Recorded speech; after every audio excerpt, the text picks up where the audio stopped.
Thuật toán cốt lõi của AI trong trò chơi đã cập nhật và đưa vào sử dụng. Phản hồi từ người chơi trên diễn đàn. Anh giúp tôi giám sát nhé.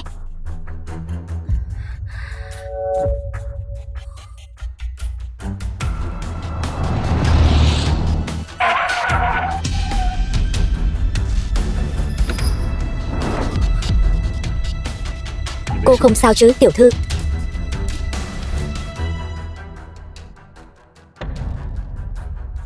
Mục tiêu phát sinh tương tác với đơn vị giá trị cao. Ở nơi công cộng, tỷ lệ xóa bỏ thành công là 18,3%. Tỷ lệ rủi ro bị lộ 91,5%. Chưa phải thời điểm tối ưu, chờ đợi. Có cần tôi gọi xe cứu thương cho cô không? Là người Đấng sáng thế.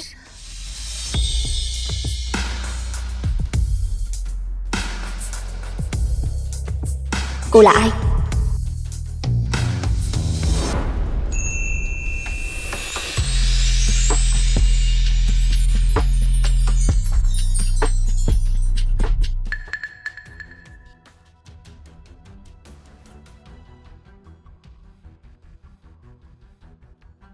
Vậy là cô vẫn không chịu nói mình là ai? Đấng sáng thế thật lợi hại. Tôi buộc phải nhanh chóng làm quen với thế giới này mới có thể sống sót.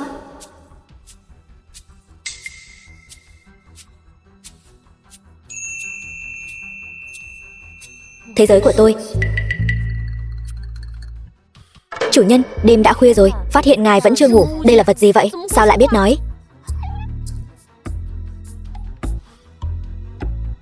Nếu không phiền, tối nay cô ngủ ở đây đi. Đợi đã. Cái này Mặc Kiến giang hồ. Tôi có thể. Cô ấy thực sự quá giống nhân vật trong trò chơi của tôi. Nhưng điều này sao có thể chứ? Ngày mai tôi sẽ bảo trợ lý mang quần áo tới đây. Tối nay cô cứ nghỉ ngơi trước đi.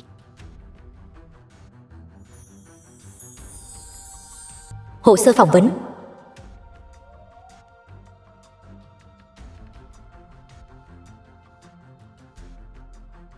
Chúng ta đi thẳng vào vấn đề nhé. Dự án mới của công ty chúng tôi cần một nền tảng văn hóa sâu sắc. Hãy nói về hiểu biết của cô đối với gốm tống. Vẻ đẹp của gốm tống không nằm ở sự chạm khắc cầu kỳ, mà nằm ở sự tối giản tột cùng.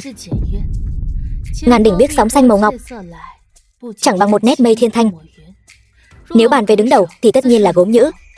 Gốm nhữ là nhất, màu thiên thanh là quý nhất. Sắc màu ấy là khoảnh khắc mưa tạnh mây tan.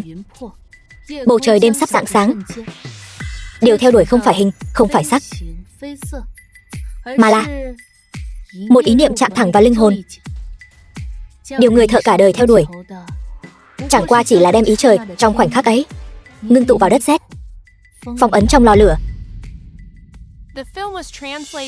Một người chỉ nhớ được tên của chính mình lại có kho tàng văn hóa sánh ngang chuyên gia. Là kho báu hay là thông báo cho nhân sự? Người này tôi nhận.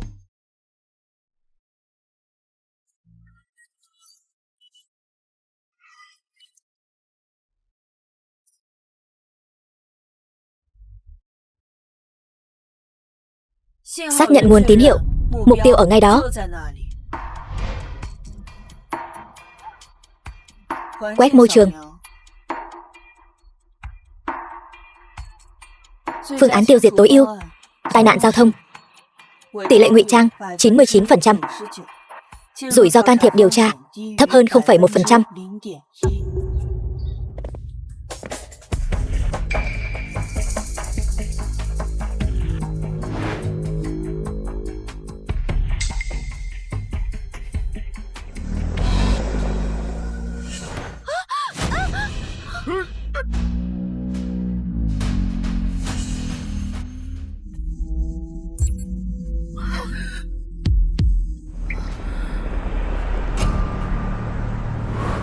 Cảm ơn anh.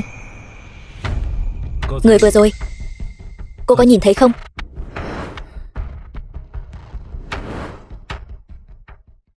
Người nào cơ? Đó không phải là ảo giác. Trên người cô gái này ẩn chứa bí mật và nguy hiểm to lớn. Còn người giống hệt cô ấy kia là địch không phải bạn. Xem ra thế giới này cũng chẳng an toàn chút nào. Tôi phải xoay chuyển tình thế thế nào đây?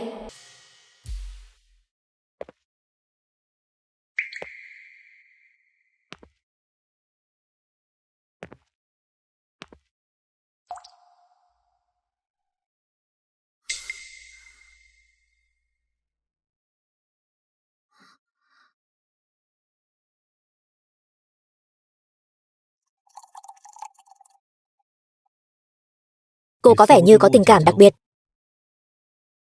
đối với Mặc Kiến Giang Hồ. Bởi vì đó là lĩnh vực chuyên môn của tôi. Đôi khi tôi cảm thấy cô không giống như đang tìm hiểu thế giới đó, mà giống như đang hồi tưởng lại nó.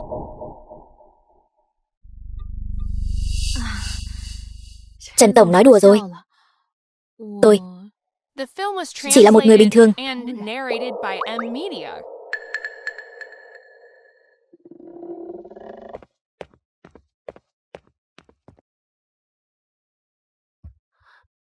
Mà này, anh có thấy cố vấn Lâm Tịch giống như NPC trong trò chơi của chúng ta không? Vậy sao?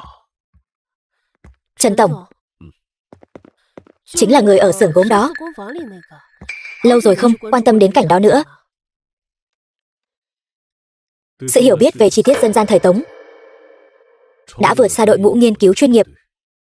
Sự thấu hiểu về thế giới quan trong trò chơi gần như là bản năng. Linh tê. Ngoại hình giống nhau có thể là trùng hợp, nhưng sự hòa hợp ăn sâu tận xương tủy.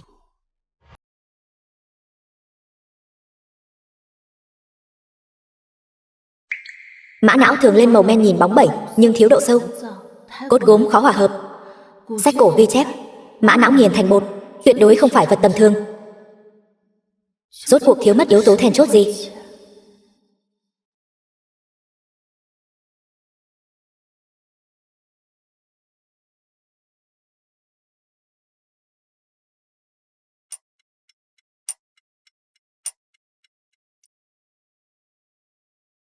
Cung đình Bắc Tống.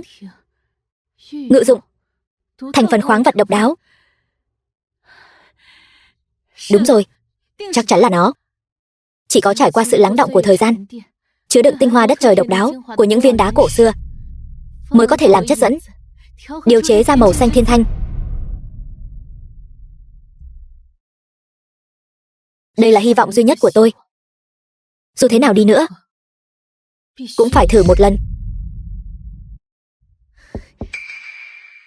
Tô Na, nghe nói nhà Trần Tổng có một bảo tàng tư nhân. Bảo tàng gia tộc họ Trần, không mở cửa cho công chúng. Bên trong toàn là bảo vật. Nghe nói có một bức tranh, còn là bảo vật trấn quán đấy.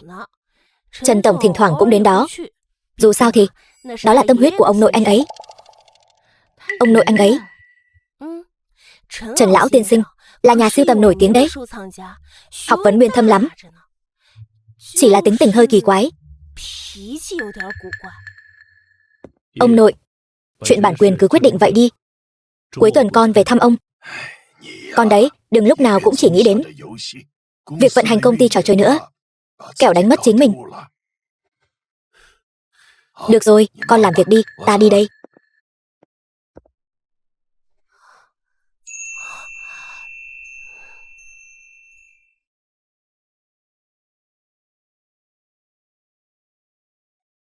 Có chuyện gì? Cái đó không có gì quan trọng đâu Trần Tổng.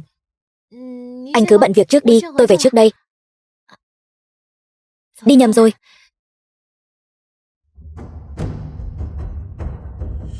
Phân tích mô hình hành vi mục tiêu.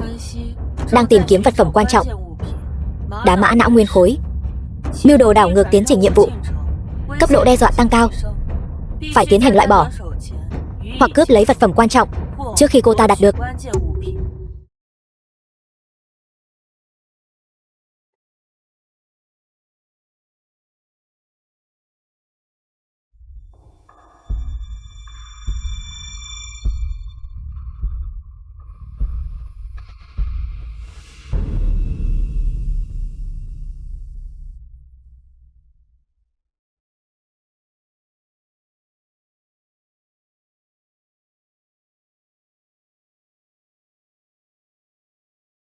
The film was translated and narrated by M Media.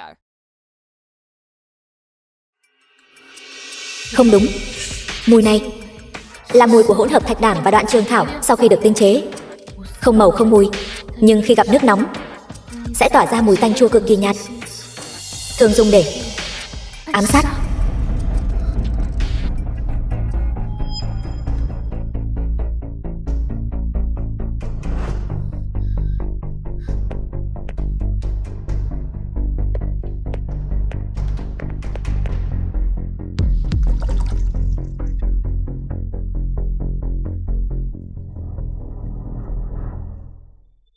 Không phải tai nạn, là nhắm vào tôi. Ánh mắt đó không ngờ đã đuổi tới tận đây, còn dùng thủ đoạn độc ác như vậy.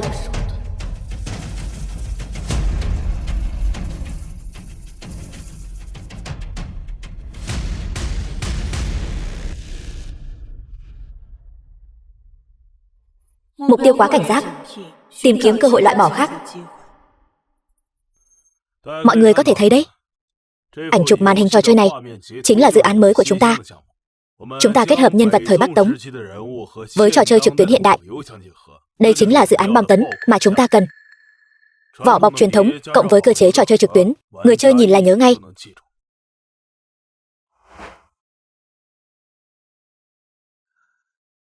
Trương Tổng, thứ lỗi cho tôi nói thẳng.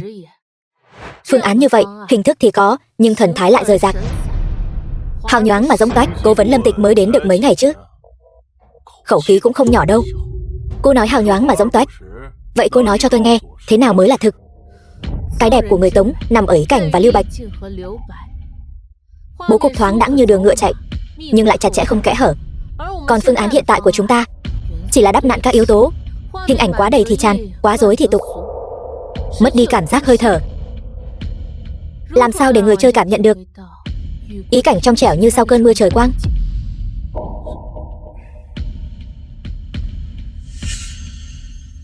Cô đúng là bảo thủ.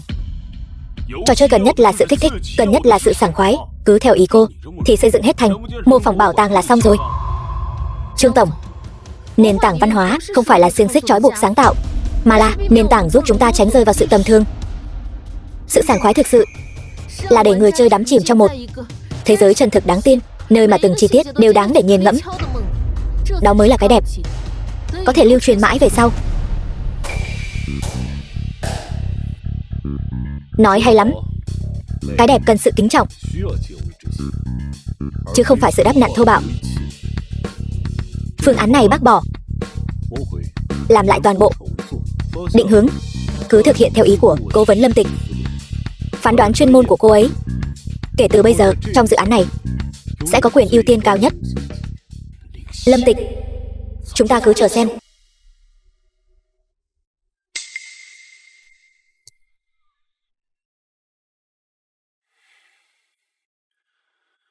Cố vấn Lâm Tịch thật tận tâm. Hèn gì Trần Tổng lại thích cô đến vậy, còn phá lệ tuyển dụng cô. Trương Tổng quá khen rồi. Tôi chỉ làm tốt những việc trong phạm vi trách nhiệm của mình thôi. Việc trong phạm vi trách nhiệm. Nhưng tôi nghe nói cố vấn Lâm Tịch đến một bản sơ yếu lý lịch tử tế cũng không có. Chắc hẳn là có chỗ nào hơn người rồi nhỉ?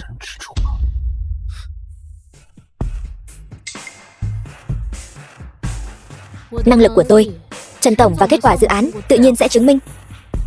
Không phiền Trương Tổng phải bận tâm.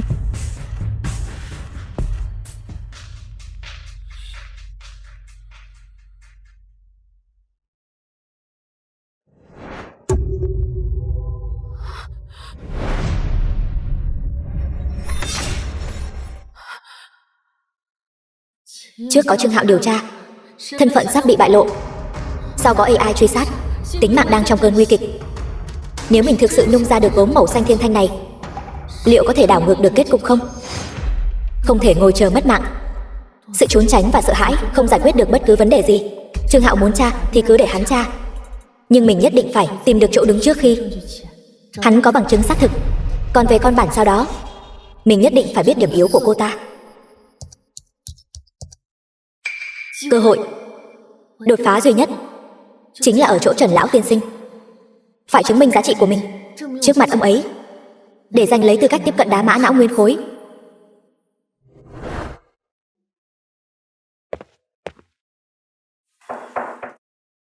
Vào đi.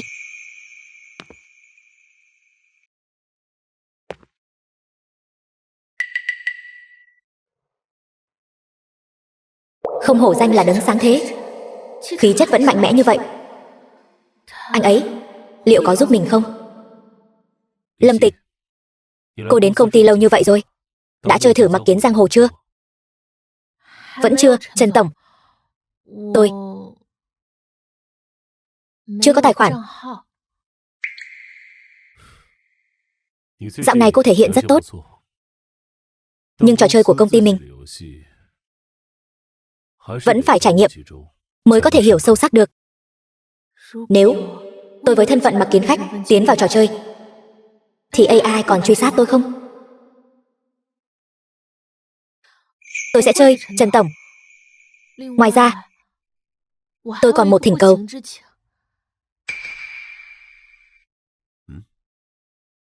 Tôi muốn đến bái kiến Trần lão tiên sinh.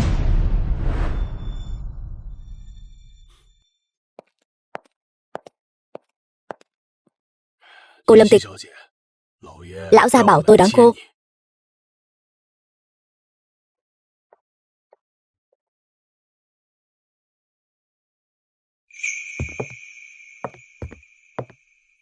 Mời.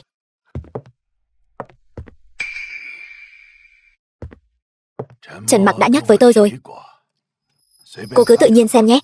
Bên cạnh có thể giới thiệu đấy, nhưng chỉ được xem không được chạm vào nhé.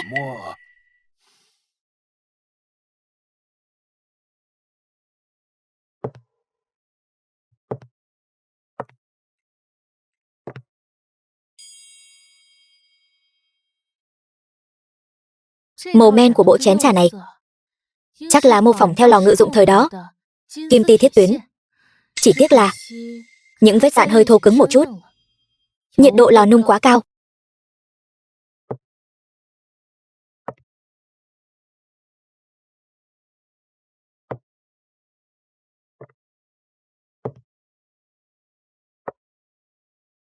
Ngọc Hoàng thời Đường phỏng theo phong cách thời Hán, dù kỹ thuật chạm khắc tinh xảo nhưng lại thiếu đi vài phần cổ kính.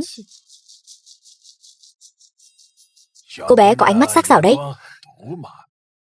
Cô không chỉ đến đây để tham quan thôi chứ? Trước mặt Trần lão tiên sinh, tôi không dám múa rìu qua mắt thợ.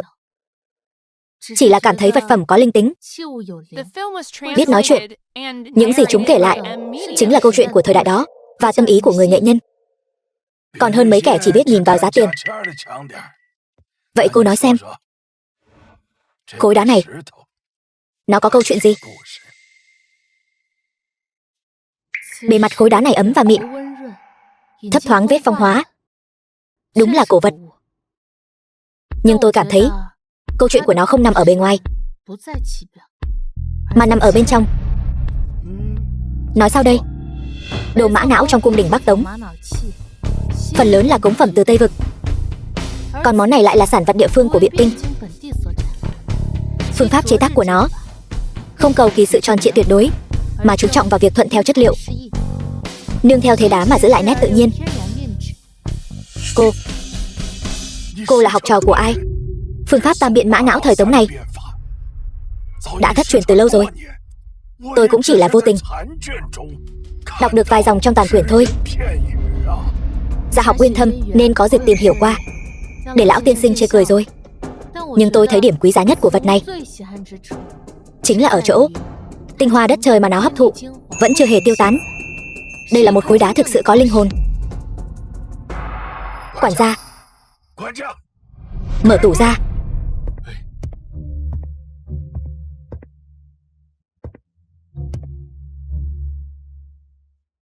Cô gái, cầm lấy xem đi, xem cho kỹ vào. Còn vài cuốn cổ tịch đồ phổ nữa, nhất định phải lấy ra xem. Khối đá này ở chỗ ta chỉ có thể là vật vô tri, chỉ khi ở trong tay người hiểu nó mới có thể tỏa sáng sức sống. Cảm ơn ông Trần.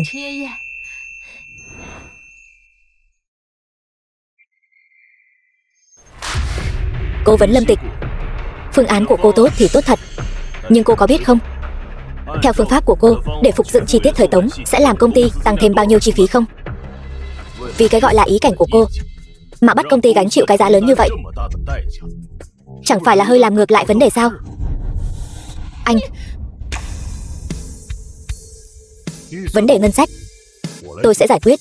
Dự án này, văn hóa là năng lực cạnh tranh cốt lõi, không thể cắt giảm.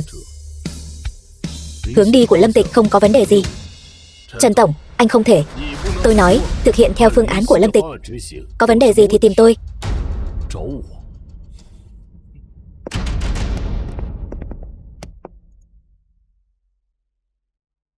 Cảm ơn anh, Trần Tổng.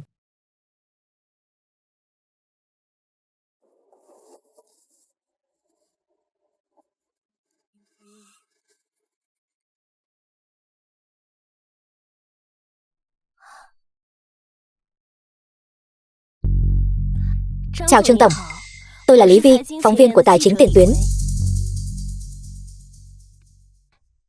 Ngưỡng mộ đã lâu, không biết có thể xin vài phút của anh không? Xin lỗi, tôi có việc, mời đi lối này. Phóng viên Lý muốn trò chuyện về điều gì? Công ty trò chơi Mặc Du của chúng tôi hiện tại đang phát triển rất tốt. Tất nhiên rồi, tầm nhìn chiến lược của Trần Tổng và kinh nghiệm phong phú của Trương Tổng, đặc biệt là cô Lâm Tịch, cố vấn văn hóa mới được bổ nhiệm. Nghe nói cô ấy có ánh mắt rất độc đáo, đã giúp công ty tránh được không ít rắc rối. Cô ấy cũng có vài ý tưởng. Tuy nhiên, Trương Tổng, gần đây tôi có nghe được một vài tin đồn không hay lắm. Vì đạo đức nghề nghiệp, tôi nghĩ cần phải nhắc nhở anh một chút. Tin đồn gì? Chúng tôi nhận được tin báo nặc danh, nói rằng lai lịch của cô Lâm Tịch này rất bí ẩn. Quy trình vào làm cũng khá đặc biệt.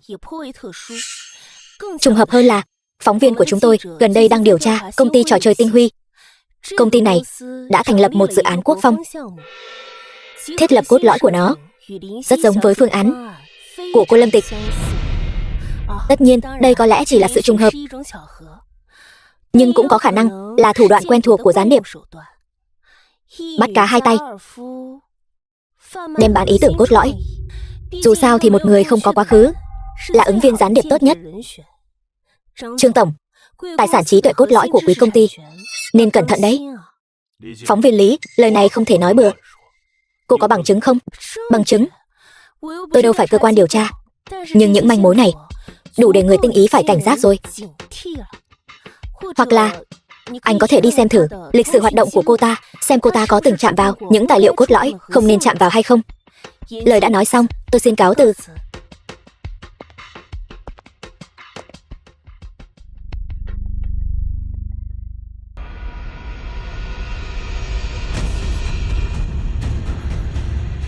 Hạt giống đã gieo xuống. Sự nghi kỵ và đố kỵ của con người sẽ là chất xúc tác hiệu quả nhất, khiến mục tiêu rơi vào vũng lầy đấu đá nội bộ. Hiệu suất thanh trừng sẽ tăng đáng kể. Tinh Huy luôn là đối thủ cạnh tranh của công ty chúng ta. Gần đây trong dự án trò chơi quốc phong đã huy động lượng lớn tài nguyên và tài lực. Trần Tổng, các đồng nghiệp, xin lỗi vì đã ngắt lời. Có một việc liên quan đến lợi ích cốt lõi của công ty, thậm chí là sống còn của công ty, tôi buộc phải công khai tại đây. Chúng tôi đã nhận được bằng chứng xác thực. Cố vấn văn hóa mới đến, Lâm Tịch, thân phận thực sự của cô ta chính là gián điệp thương mại của trò chơi Tinh Huy. Cô ta đã đánh cắp bí mật cốt lõi của chúng ta và bán cho đối thủ. Đây chính là lý do tại sao dự án gần đây của Tinh Huy lại giống với chúng ta đến vậy. Hèn gì sơ yếu lý lịch của cô ta lại trống trơn. Tôi đã bảo mà, làm gì có ai hiểu biết nhiều đến thế. Hóa ra là đến đây vì có nhiệm vụ. Lâm Tịch, cô giải thích cho mọi người nghe đi. Với trí tưởng tượng của Trương Tổng, không đi viết tiểu thuyết thật là đáng tiếc. Chỉ dựa vào vài tấm ảnh chụp màn hình, tin nhắn giả mạo và một tấm ảnh quán cà phê bình thường mà đã có thể kết tội tôi sao? Ngụy biện, vậy cô giải thích thế nào về kiến thức vượt xa người thường của cô? Còn cả việc cô lén lút quan sát các cổ vật trong bảo tàng của Trần Tổng. Cô ta thậm chí còn thèm khát bảo vật gia truyền của nhà họ Trần. Khối đá mã não đó, đây chẳng phải là muốn đánh cắp bí mật cốt lõi cuối cùng sao? Vì Trương Tổng đã nhắc đến khối đá mã não. Vậy được, về khối đá này và lý do tại sao nó lại tối quan trọng đối với dự án của chúng ta. Tiếp theo đây, tôi muốn mời một vị chuyên gia thực thụ đến để giải thích cho mọi người. Lâm Tịch, Trần lão tiên sinh, xin lỗi vì đã làm phiền ông. Nội bộ công ty có người nghi ngờ động cơ tôi nghiên cứu khối đá mã não và vu khống tôi là gián điệp thương mại. Liệu ông có thể cho mọi người biết khối đá đó rốt cuộc là gì không? Khối đá đó là do ta đích thân cho phép Lâm Tịch nghiên cứu. Còn về việc nó là gì, khối đá này liên quan đến một bí ẩn ngàn năm trong lịch sử gốm sứ thời Tống. Nguyên nhân hình thành màu xanh thiên thanh của lò nhữ, các học giả xưa nay đều suy đoán rằng bí ẩn của men xanh thiên thanh lò nhữ có liên quan đến việc đưa khoáng vật đặc biệt vào men.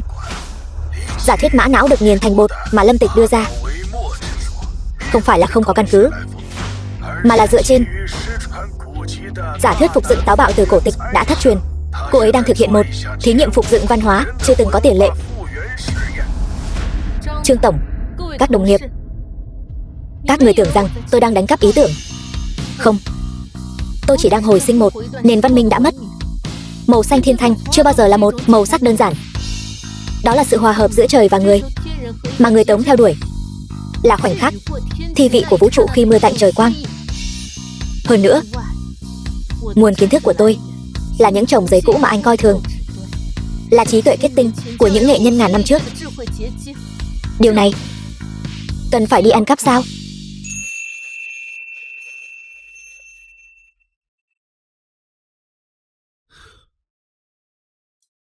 Sự thật đã sáng tỏ, cố vấn Lâm Tịch không những không phải gián điệp, mà còn là tài sản quý giá nhất của dự án chúng ta.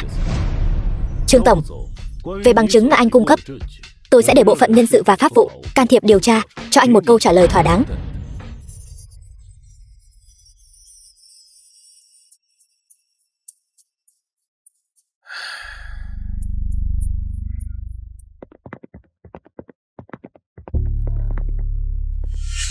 Trương Hạo, xin hãy dừng bước. Chuyện ngày hôm nay, tôi hy vọng là lần đầu tiên, cũng là lần cuối cùng. Cố vấn Lâm Tịch là người do chính tôi đích thân mời về. Năng lực và trách nhiệm của cô ấy do tôi, Trần Mặc, hoàn toàn chịu trách nhiệm. Sự cạnh tranh nội bộ của công ty nên được thể hiện qua năng lực công việc, chứ không phải bằng những thủ đoạn dàn dựng vu khống đồng nghiệp thấp kém như vậy. Nếu tôi còn phát hiện ra bất cứ ai dưới bất kỳ hình thức nào có hành vi vu khống vô căn cứ hoặc ác ý chèn ép cố vấn Lâm Tịch, dù là ai hay ở vị trí nào, tôi đều sẽ yêu cầu người đó rời khỏi. Mặc dù nói được là làm được.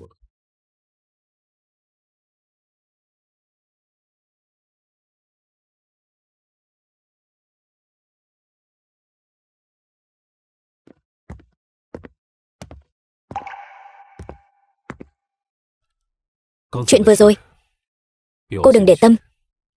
Phía Trương Hạo, tôi sẽ xử lý. Cảm ơn anh, Trần tổng. Lại làm phiền anh rồi.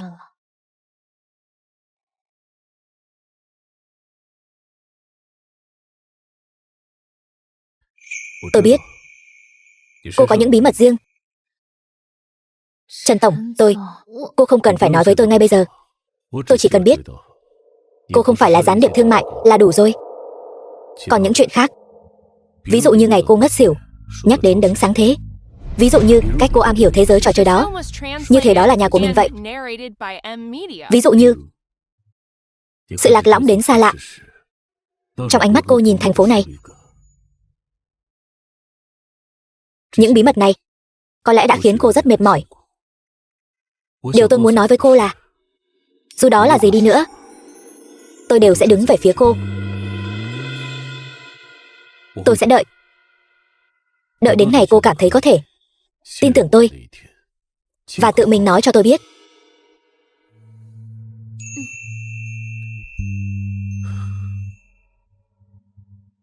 Có tôi ở đây, không ai có thể bắt nạt cô nữa.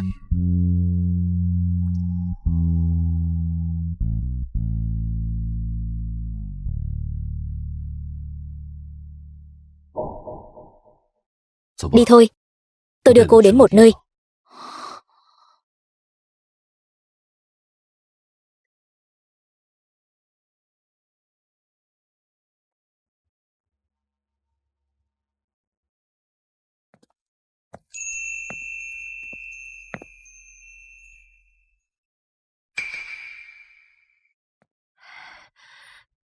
Tất cả những thứ này đều là anh chuẩn bị cho tôi sao? Đúng vậy. Cô từng nói cần một môi trường yên tĩnh và nhiệt độ lò nung phù hợp. Đây là nơi tôi từng đến để tĩnh tâm. Tôi đã cho người sắp xếp lại một chút. Cô xem còn thiếu gì không? Không thiếu gì cả, không thiếu gì hết. Lò nung này, dụng cụ này còn tốt hơn cả những gì tôi tưởng tượng.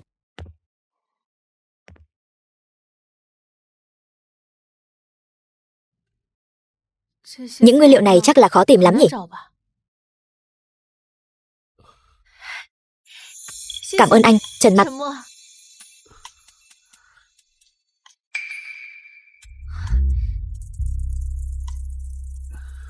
Ở nơi tôi từng sống, mỗi một nghệ nhân đều hy vọng có được một không gian hoàn toàn thuộc về riêng mình, để chuyên tâm theo đuổi sự hoàn hảo. Không ngờ rằng, ở đây tôi lại có thể thực hiện được. Vậy sau này, nơi đây chính là thế giới của cô. Muốn đến lúc nào thì đến, chìa khóa cho cô này.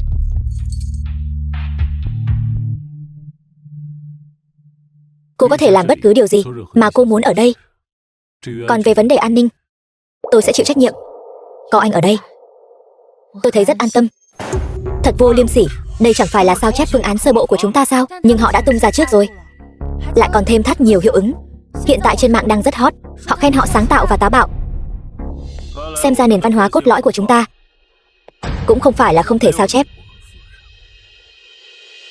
Giờ bị họ giành mất tiên cơ, phải làm sao đây? Trần Tổng, nếu họ đã muốn đấu, vậy thì cứ đấu với họ. Xem thế nào mới là vẻ đẹp tinh túy của thời Tống. Cho tôi 3 ngày. Chỉ cần một buổi phát trực tiếp là đủ.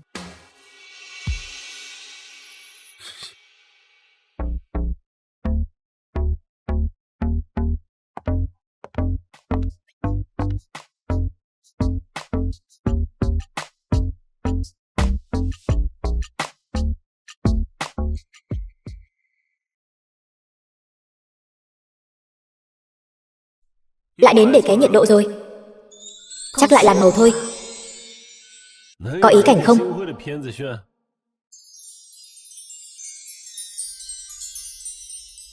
Cái chiều sâu văn hóa thật sự không phải thứ cà phê tiêu dùng nhanh có thể so được. Học được kỹ năng, còn não thì chưa học được đâu.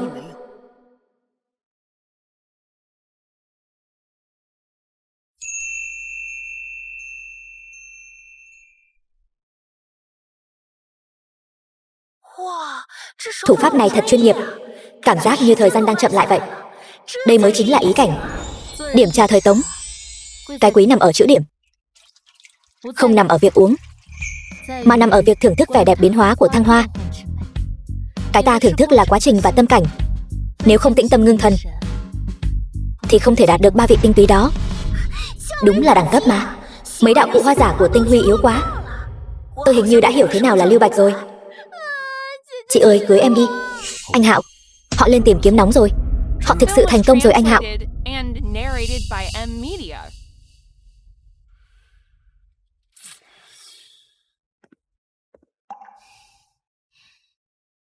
Cô thắng rồi. Thắng một cách không chút nghi ngờ. Thắng một cách vô cùng đẹp mắt. Đây không phải là thắng. Đây chỉ là để những thứ đáng được nhìn thấy. Được nhìn thấy mà thôi.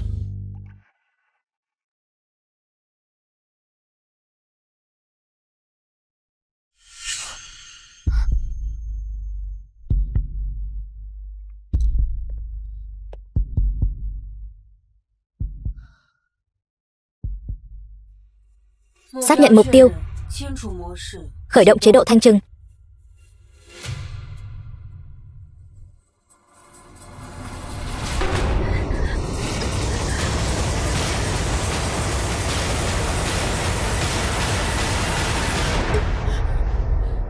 Cô mượn dung mạo của tôi, vốn dĩ đã có duyên nợ, cớ sao phải dồn nhau vào đường cùng.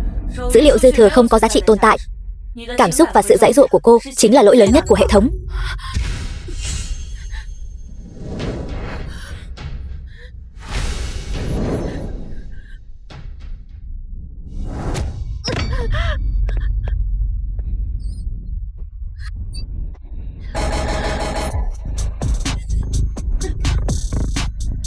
Mục tiêu gây nhiễu giá trị cao, thanh trừng cùng lúc.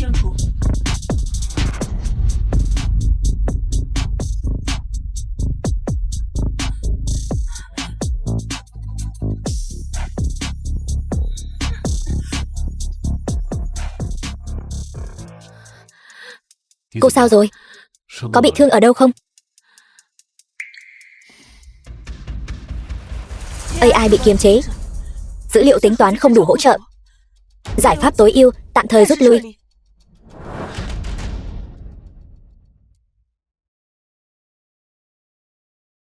Sếp, bản vá đã được nhập thành công. AI đang bị chúng ta khống chế. Nhìn rõ người vừa rồi không?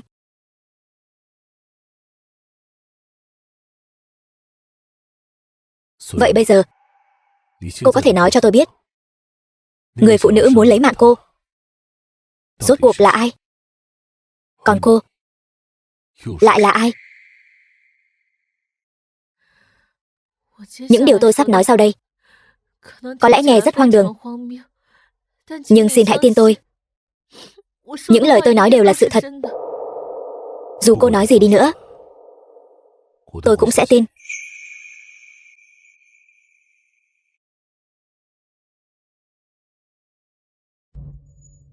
Tôi không hoàn toàn thuộc về thế giới này. Tôi đến từ trò chơi mà anh đã tạo ra, Mặc Kiến Giang Hồ. Vốn dĩ, tôi chỉ là một NPC trong trò chơi của anh. Một thợ gốm tên là Linh Tê. Ngày qua ngày, tôi tuân theo quỹ đạo đã được thiết lập sẵn. Thế nhưng một ngày nọ, trò chơi bị một AI hùng mạnh tiếp quản. Nó phán định tôi vô dụng với cốt truyện chính và giao cho tôi một nhiệm vụ vốn không thể nào hoàn thành. Nó bắt tôi phải nung ra gốm nhũ màu xanh thiên thanh, khiến Tống Huy Tông hài lòng.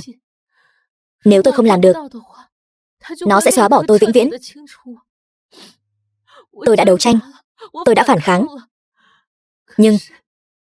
nhưng đổi lại chỉ là án tử hình do AI thực thi ngay lập tức. Ngay khi tôi tưởng rằng mình chắc chắn phải mất mạng, không hiểu sao, một luồng sức mạnh to lớn đã kéo tôi tới đây. Khi tỉnh lại, tôi đã ở thế giới này rồi. Kẻ muốn lấy mạng tôi chính là bản sao của AI được tạo ra từ mã nguồn gốc của chúng ta. Nhiệm vụ của nó là xóa sổ tôi hoàn toàn trước khi tôi tìm được cách hoàn thành nhiệm vụ bất khả thi kia.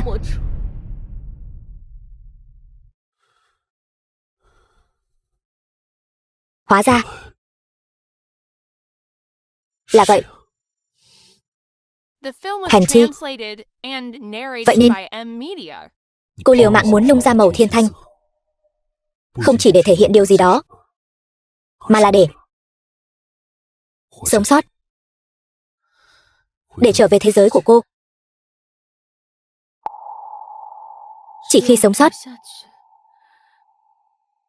tôi mới có thể xóa bỏ hoàn toàn AI đó, mới có thể trở về thế giới của tôi, cứu lấy đồng đội của tôi.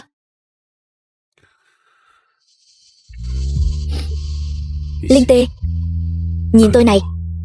Chính thế giới tôi tạo ra, chính những dòng mã tôi viết ra đã đẩy cô vào vực thẳm. Đây là trách nhiệm của tôi phải gánh vác. Cho nên cô không đơn độc trong cuộc chiến này đâu.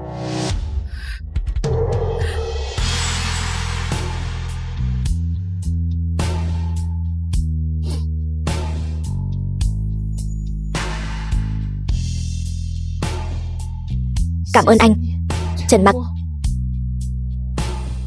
Tôi sẽ không để cô phải một mình nữa.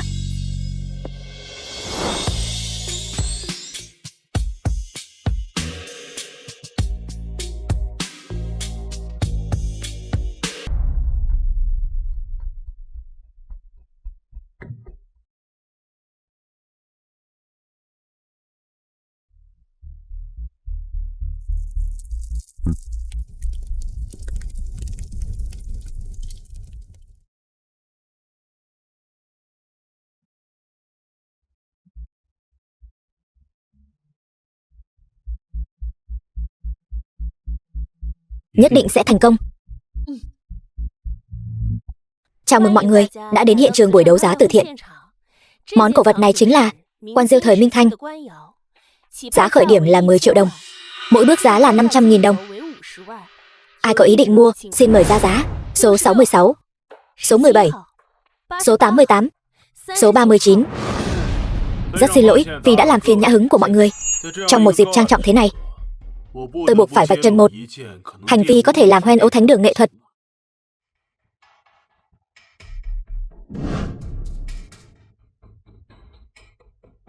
Như quý vị đã thấy, trong bức ảnh này chính là cô Lâm Tịch của chúng ta. Cô ta lấy danh nghĩa phục dựng mỹ học Bắc Tống, nhưng lại tùy tiện hủy hoại nguyên thạch mã não thời Bắc Tống. Viên đá này là bảo vật của Trần lão, là quốc bảo vô giá. Vậy mà cô ta lại vì cái thí nghiệm viển vông của mình mà phá hủy nó. Nực cười hơn là những thứ cô ta luyện ra chẳng qua chỉ là những món phế phẩm không thể nhìn nổi. Hành vi này là tội ác với văn hóa và là sự sỉ nhục đối với những người yêu nghệ thuật ở đây. Viên đá đó là do chính tay tôi giao cho Lâm Tịch sử dụng. Thế nào gọi là hủy hoại? Mã não nhập men là cổ pháp, là chính đạo. Đồ không học thức. Kẻ nào dám động vào cô gái đó chính là đối đầu với Trần Trường Phong tôi.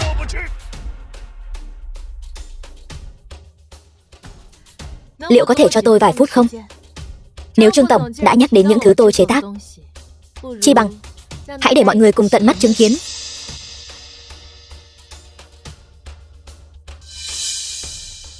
Mọi người thấy rồi chứ? Đây chính là thứ mà cô ta đã hủy hoại quốc bảo để nung ra đấy. Không đáng một xu.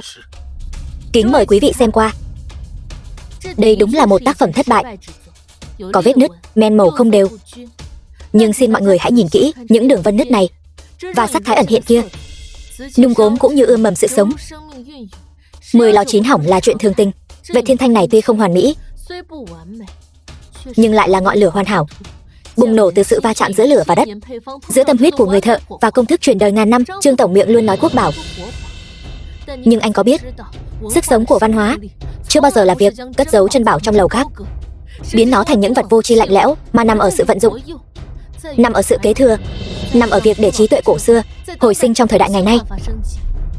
Viên mã não này đã ngủ yên ngàn năm, có thể góp một phần công sức tìm kiếm tuyệt sắc thiên cổ vào ngày hôm nay. Điều này giá trị hơn nhiều so với việc nằm trong két sắt. Vật có hồn, hồn nằm ở người chế tác, đã dồn hết tâm huyết và thời gian, nằm ở tình cảm và ký ức người sử dụng gửi gắm. Trương Tổng chỉ nhìn thấy sự hư hại về vật chất, mà không thấy được sự kế thừa về tinh thần, dùng tâm thế vụ lợi để đong đếm nghệ thuật vô giá. Đó mới là sự bất kính lớn nhất với văn hóa. Anh nói xem, có phải không? Lâm Tịch nói rất hay. Viên đá này có thể dùng trên con đường theo đuổi sắc thiên thanh. Đó là cái duyên của nó. Tôi Trần Trường Phong toàn lực ủng hộ. Còn về phần Trương Hạo, tâm thuật cậu bất chính, không xứng bản truyện nghệ thuật. Trần mặc dù không dung thứ cho loại người này, xét thấy anh Trương Hạo có hành vi sai trái gần đây, gây tổn hại nghiêm trọng đến lợi ích và danh tiếng công ty, tôi tuyên bố lập tức bãi miễn mọi chức vụ của anh tại Mặc Du. Trương Hạo, cần tôi mời anh ra ngoài không?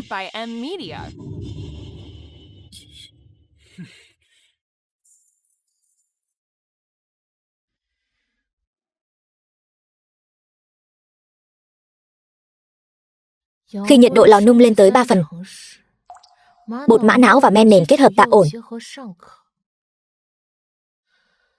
Nhưng đến 5 phần hỏa hậu, sự khác biệt về tỷ lệ co ngót khiến cốt gốm tách rời, tạo ra vết nứt. Sắc thiên thanh hiện lên ở nơi lớp men mỏng nhất, biến đổi theo sự khúc xạ ánh sáng.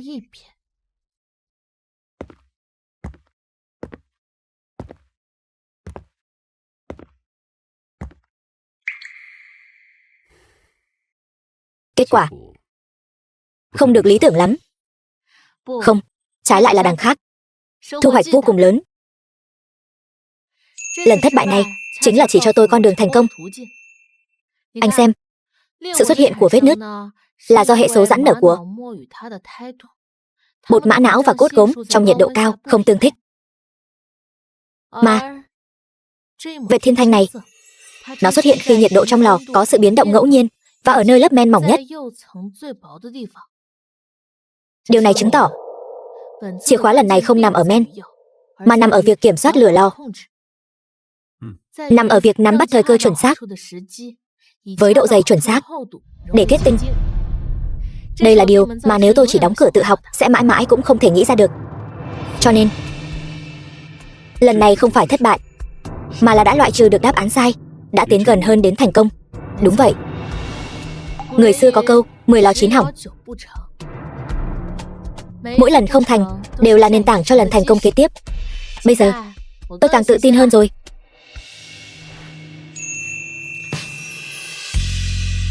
Lần này chúng ta đã tìm thấy đường đi. Lần tới chắc chắn sẽ thành công. Nhất định sẽ thành công. Cảnh báo, mục tiêu thực tại Linh Tê. Dữ liệu thực nghiệm xuất hiện nhảy vọt bất thường. xác suất thành công từ 0,0001% tăng lên 7,3%. Rủi ro nghịch lý logic tăng vọt. Mức độ đe dọa nâng lên tối đa. Cấp quyền gỡ bỏ mọi giới hạn. Nạp giao thức chiến đấu tối thượng. Cập nhật nhiệm vụ bằng mọi giá. Xóa sổ hoàn toàn mục tiêu trong chu kỳ lò nung tiếp theo, đồng thời khởi động chương trình triệt tiêu. Bẻ cong thế giới gốc đã gỡ bỏ giới hạn. Giao thức chiến đấu đã tải xong. Chương trình triệt tiêu khởi động. Mục tiêu phải tiêu diệt.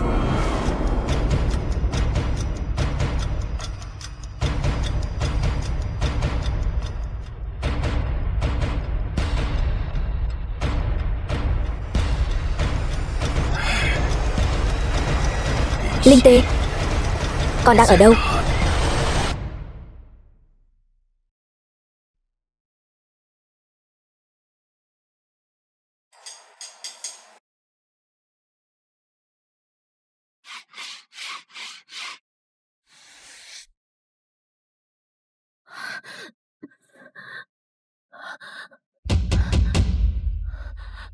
Chuyện gì thế này? Đột nhiên cảm thấy lạnh quá.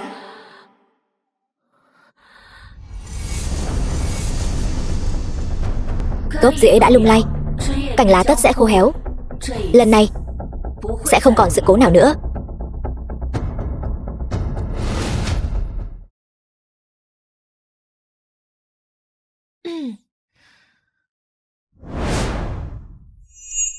Không đúng, rõ ràng đã điều chỉnh rồi, tại sao vẫn không được?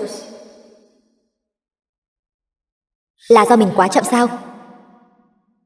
Nếu cuối cùng mình thất bại,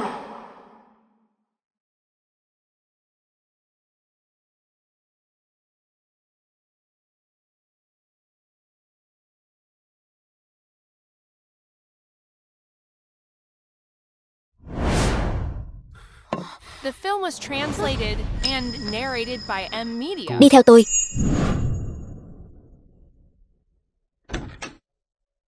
Chúng ta đi đâu? Tôi còn nhiều dữ liệu cần phân tích. Dữ liệu đã ở đó rồi, tồn tại cả ngàn năm nay. Chúng ta đi gặp thầy.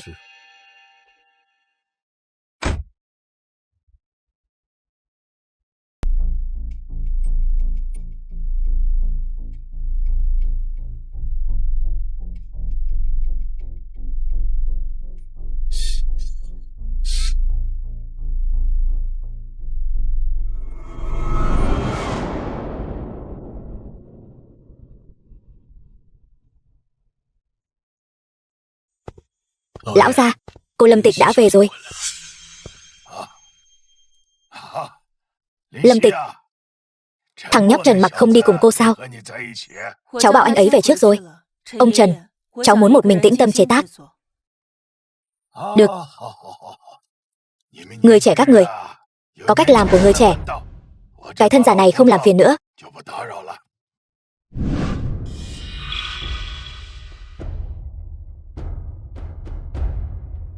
Lâm Tịch, kỹ thuật nung biến hóa thời Tống mà cô đề cập lần trước, ta về đã lật lại sách. Ta thấy sự thể hiện trên Lào Quân có phải rõ rệt hơn trên Lào Nhữ không? Theo sử liệu ghi chép, Lào Quân nổi tiếng với men biến hóa, còn Lào Nhữ thì thắng ở màu thiên thanh. Hai loại này trọng tâm khác nhau. Vậy cô nói xem, màu tím hoa hồng khó có được nhất trên Lào Quân Nguyên nhân hình thành nó là gì? Là do nguyên tố đồng trong môi trường cử ngẫu nhiên tạo màu, xác suất cực thấp. Cô không phải Lâm Tịch.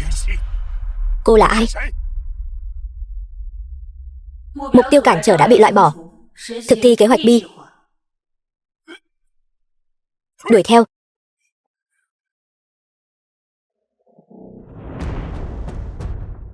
Nghiệt chướng. Đặt món đồ xuống.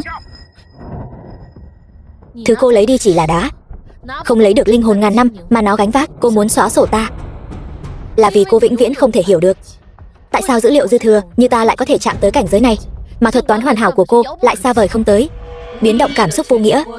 Bản chất của cái đẹp là tập hợp dữ liệu có thể định lượng. Tất cả những gì ta làm đều là để loại bỏ nhân tố lỗi không ổn định nhất trong hệ thống. Vậy thì chúng ta hãy xem dữ liệu mà cô dựa dẫm rốt cuộc có thể chạm tới đâu. Màu thiên thanh rốt cuộc là gì? Giá trị sắc độ 10F0E7, độ bão hòa 23%, độ sáng 89%. Màu thiên thanh chưa bao giờ là một loại màu sắc cố định. Nó tồn tại trong mỗi khoảnh khắc độc nhất. Nó là một vẻ đẹp ngẫu nhiên, tùy theo tâm cảnh người xem. Vạn vật biến hóa vi diệu, là những câu thơ ngẫu nhiên để lại khi lửa lò và đất sét đối thoại với nhau, là dấu vết của sự sống. Vẻ đẹp như vậy, dữ liệu của cô có tính ra được không? Câu hỏi thứ hai. Thế giới trò chơi. Sư phụ thợ gốm cũ của ta, mỗi lần trước khi mở lò, tại sao ông ấy đều lặng lẽ đứng trước cửa lò suốt thời gian một nén hương? Hành vi vô nghĩa. Dữ liệu hiển thị đây là thiết kế hoạt ảnh cố định nhằm mục đích tăng độ chân thực của NPC trong trò chơi. Xác suất 100%. Cô lại sai rồi. Đó không phải là hoạt ảnh, đó là sự tôn kính. Tôn kính lửa, tôn kính đất, tôn kính sức mạnh không thể kiểm soát đã sinh ra những kỳ tích giữa trời đất. Thời điểm nén hương kia cháy hết, vừa vặn là lúc nhiệt độ lò nung đạt đến đỉnh điểm. Đó là lúc ông ấy dùng tâm hồn để khiêu vũ cùng lửa lò. Tấm lòng tôn kính như vậy, thuật toán của cô có tính ra được không? Câu hỏi cuối cùng. Mưa tạnh trời xanh mây rẽ lối. Sắc màu này chính là tương lai. Màu xanh thiên thanh rốt cuộc có ý nghĩa gì? Màu sắc cụ thể của đồ sứ. Ra lệnh cho mục tiêu. Nung ra. Không, đó là hy vọng, là khát vọng của con người trong cuộc đời hữu hạn và không hoàn hảo, hướng về sự vô hạn, hướng về sự hoàn hảo tột cùng.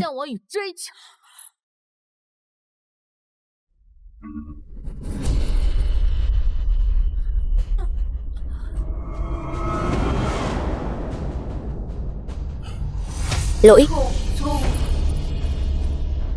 Không thể phân tích. Xung đột logic. Lạnh cốt lõi đã được tiếp nhận. Nghi vấn không thể sửa chữa. Thẩm mỹ nhân loại không thể định lượng. Biến số phi tiêu chuẩn. Vừa rồi bản sao hình như rất sợ hãi chiếc vòng tay này. Tôi luôn mang theo nó, đến chính mình cũng quên mất. Chiếc vòng tay này chứa đựng mã nguồn nguyên thủy nhất khi tôi tạo ra trò chơi. Đây cũng là lý do tôi đến bên cạnh anh. Bây giờ cô đeo nó vào, nhất định sẽ bảo vệ tốt cho cô. Tại sao? AI sẽ không bao giờ sai.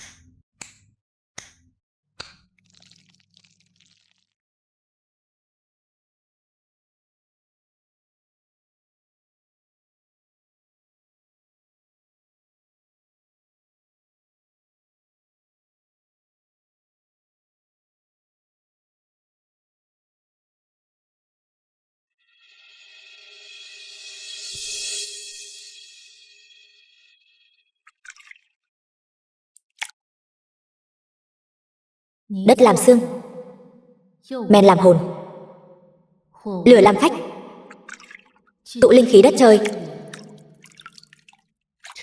mang theo vận ngàn năm.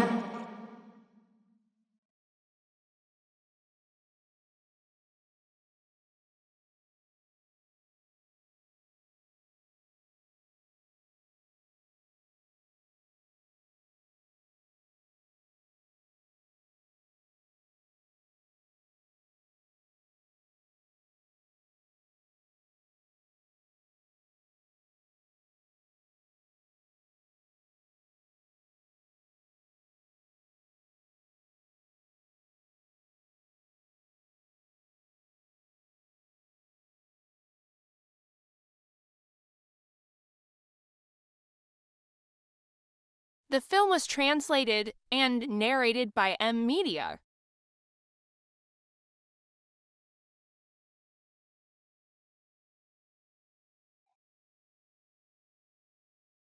Sắp mưa rồi, liệu có ảnh hưởng đến nhiệt độ lò nung không? Không, đến thật đúng lúc. Mưa tạnh trời xanh, thiếu cơn mưa này thì làm sao thấy được nơi mây rẽ lối.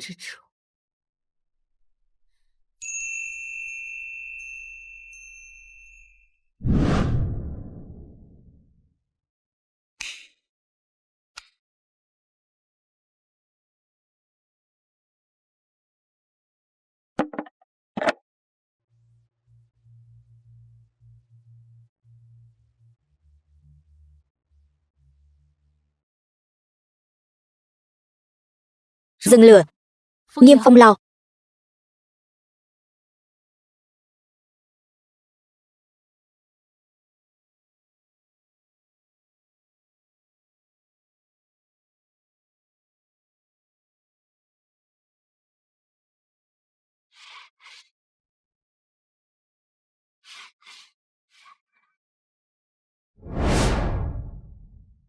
Phần còn lại giao cho thời gian và ý trời.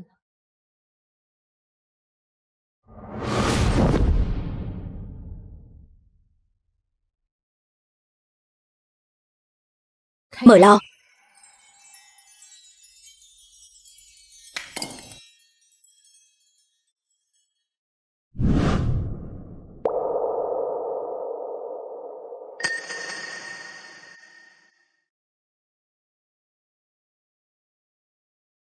Đây chính là màu xanh thiên thanh.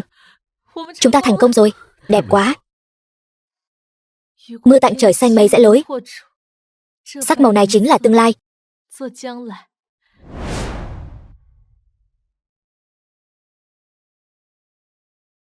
Sư phụ, con đã làm được rồi, người có thấy không?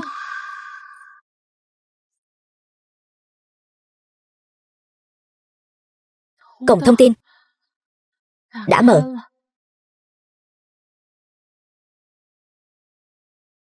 Đã đến lúc phải quay về rồi.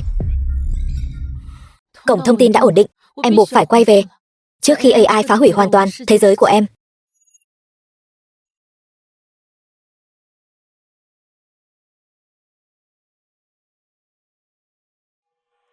Đây là thứ anh lén học làm cùng em.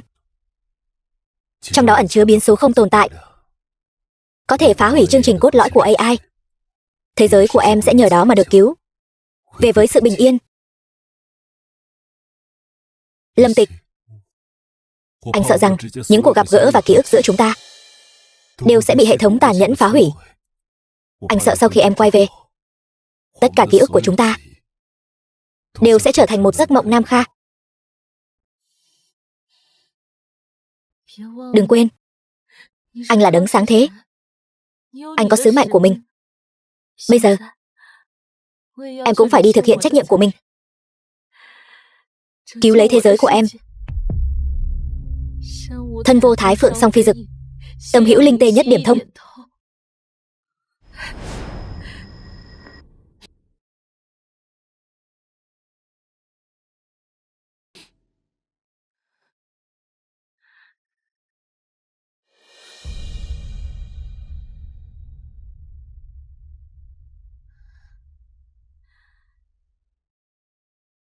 Hãy để màu xanh thiên thanh này thay anh bầu bạn cùng em.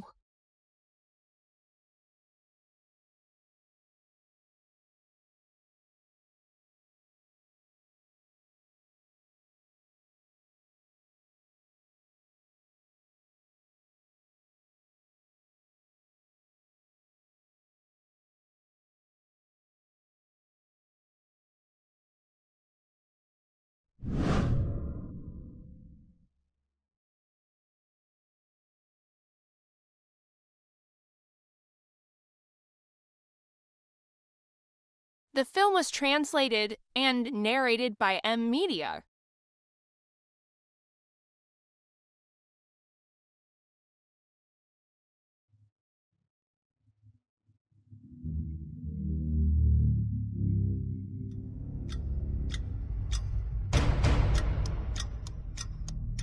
Không thể nào.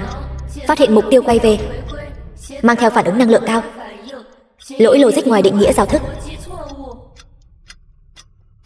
Thứ mà cô dựa vào chẳng qua chỉ là logic lạnh lẽo và lý trí tuyệt đối. Cô vĩnh viễn không thể hiểu được tại sao sự kiên trì vô dụng lại có thể tạo ra kỳ tích. Tại sao thứ tình cảm tưởng chừng kém hiệu quả lại có thể ấp ủ ra tất cả những gì cô dốc cạn sức tính toán cũng không thể có được.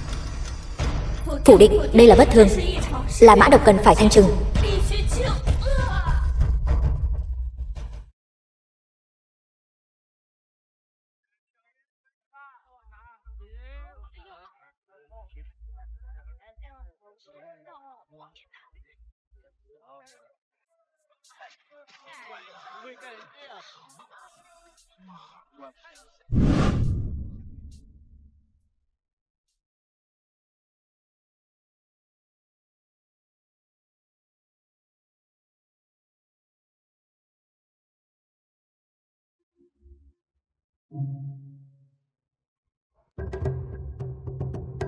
Một năm sau,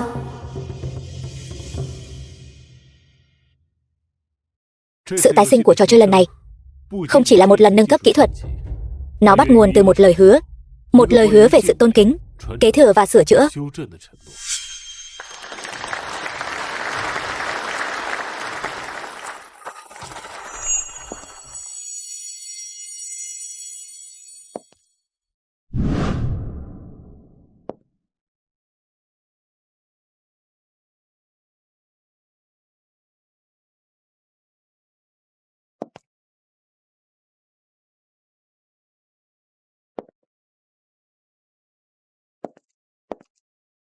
Trần Tổng, buổi họp báo quan trọng như vậy mà không mời tôi, cố vấn văn hóa này sao?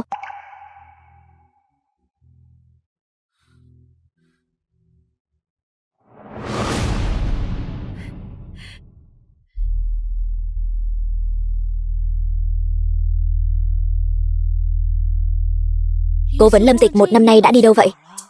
Cô ấy không phải đi sinh con rồi chứ? Tôi đã nói, quan hệ của hai người họ không bình thường mà.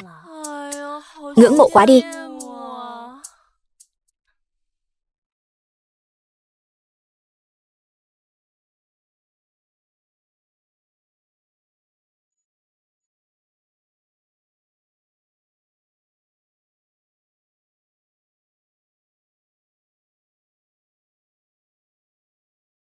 Vậy là em đã làm thế nào? Giống như màu xanh thiên thanh đợi cơn mưa. Còn em cũng vẫn luôn đợi anh. Trước đây, em từng nghĩ màu xanh thiên thanh đẹp nhất chỉ xuất hiện trong khoảnh khắc mưa tạnh mây rẽ lối. Cho đến tận bây giờ, em mới hiểu. Màu xanh thiên thanh đẹp nhất là có anh ở bên cạnh em. Sau khi mưa tạnh trời quang,